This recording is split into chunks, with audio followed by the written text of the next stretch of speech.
So can you tell me about the training for staff within CRUs?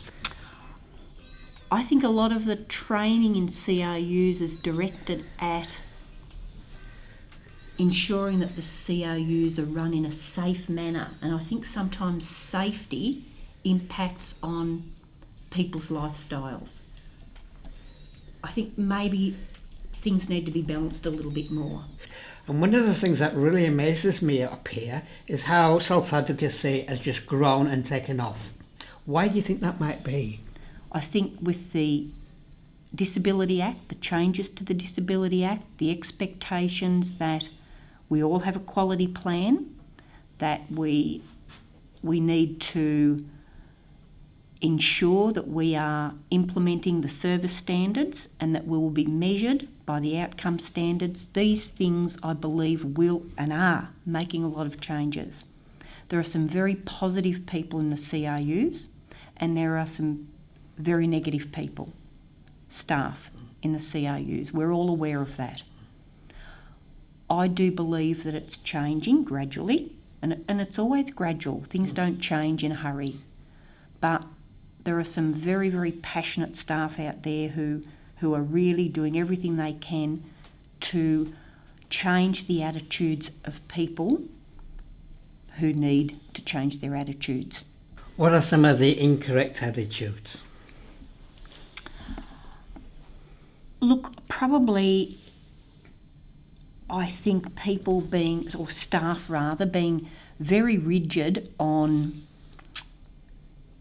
their role in a CRU as being cleaners and ensuring that all the tasks within the CRU are completed on time and to a certain standard. And tick all the boxes. And ticking all the boxes, correct, without actually considering that it's someone's home.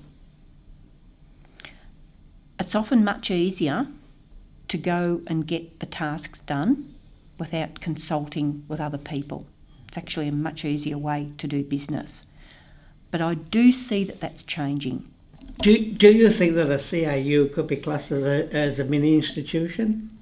I would imagine that in some of the CRUs there would be fairly tight time frames around what time you get up, what time you have your lunch, what you have for lunch.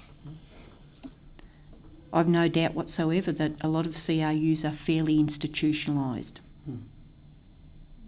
Change doesn't happen overnight, and it's probably through people now starting to gain the confidence and the ability to speak out, and I believe a lot of that relates to human rights. You know, we now are expected to know what human rights are. Staff really in the past had never heard of human rights.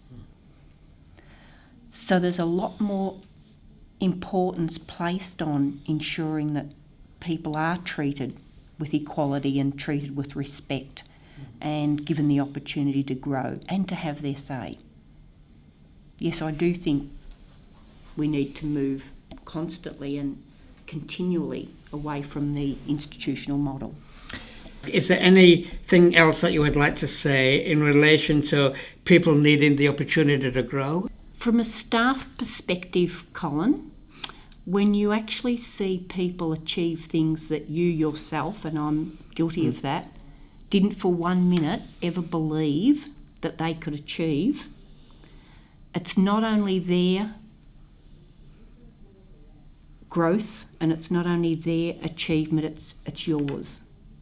So I've actually gained as much from seeing people achieve things as they themselves have gained from it.